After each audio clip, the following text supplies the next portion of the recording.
Now, I want to talk specifically about how consumers in the developed world are going to change their approach to consumption. Because over the next 10 to 20 years, consumers are going to change what they eat and why they eat it.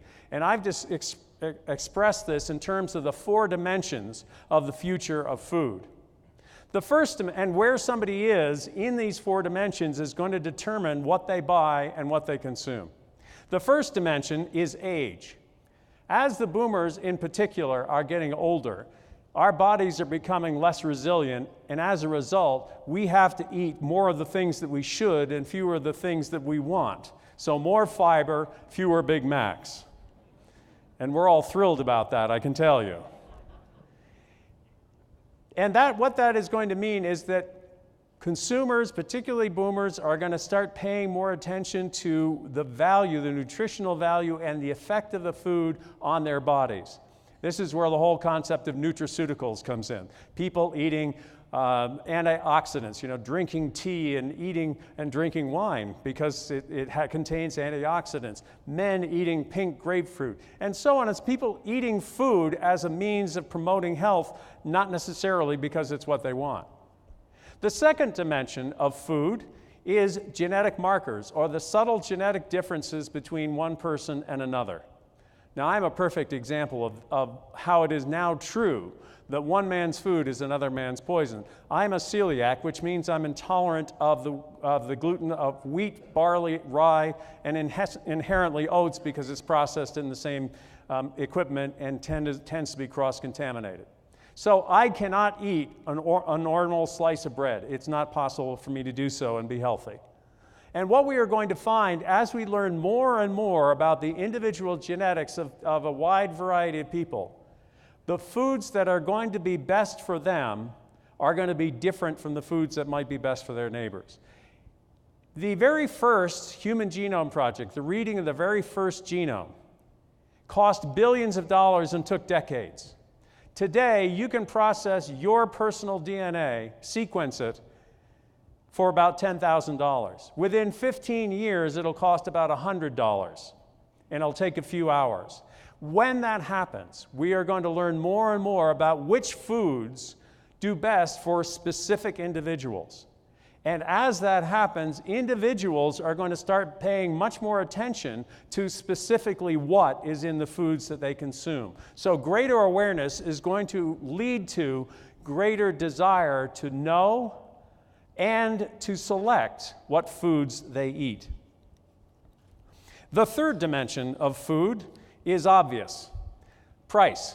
Consumers, you just heard the young farmers and ranchers, and that was a great panel discussion, by the way. I'm fascinated by that. But you just heard them talk about how people are concerned about the price of food, and that should be one of the things that that farmers talk about. I've just told you that the price of food is more likely to go up than down. And so this is going to remain a sensitive area. And I don't think I need to belabor that. That was covered very well. The fourth, and in some ways the most unpredictable aspect of the future of food, is public awareness. Now, it's very difficult to illustrate 4 dimensions on a flat screen.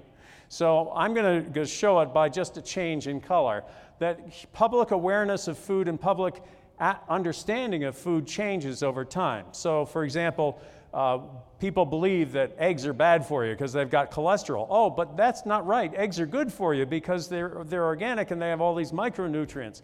Well, yeah, but butter is bad for you because it clogs the arteries. Well, actually, it's better than margarine because margarine has got all these chemicals in it, and we go back and forth. And it seems like every time there's a new scientific study, it changes what the scientists seem to be saying. Now, I personally think that the reason that this is happening is because they're not taking into account the individual genetic characteristics of the people in their studies. For some people, eggs may be better than for others. For some people, butter may be better than others.